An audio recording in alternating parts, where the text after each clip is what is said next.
তো গাইস এখন মা কৃষ্ণকালী মায়ের কাছে এসেছি, কৃষ্ণকালী মায়ের জয়ের কাছে এসেছি। মা সবারই ভালো এখানে দিদি আর মা পুজো দিচ্ছে মায়ের কাছে। মা দেখে না, থেকেই জানতে পারলাম যে এটা মা দেখে না কাউকেই। বাট ত্রিশূলটা যেটা মায়ের হাত, তোমরা দেখতে পাচ্ছ যে ত্রিশূলটা মায়ের হাতে যেটা আছে ওটাই মা সবারই মাথায় ঠেকিয়ে দেয়।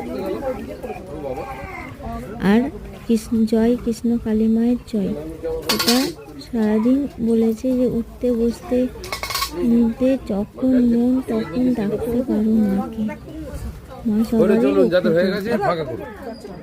তো ওখানে গিয়ে এটাই জানতে পারলাম।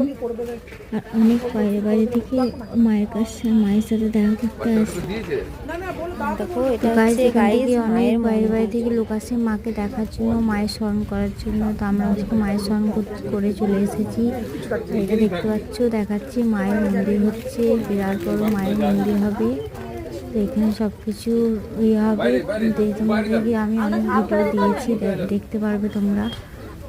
তো গাইস দেখতে পাচ্ছ যে মায়ের বেশি টাকা খরচা নেই মাকে দেখার জন্য। তো তোমরা আসতে পারো, প্রবলেম নেই, মায়ের সাথে দেখা করে যেতে পারো।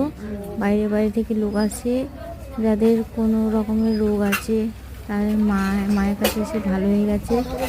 আমরা মায়ের কাছে গেছিলাম, তা আমার তো দেখে খুব ভালো লাগলো। মাকে দেখেও স্মরণ করে অনেক মনটা শান্তি হয়েছে। কি বলবো তোমাদেরকে গাইস, ভিডিওটা ভালো লাগলে লাইক কমেন্ট শেয়ার আর একটা সাবস্ক্রাইব করে দিও। টাটা।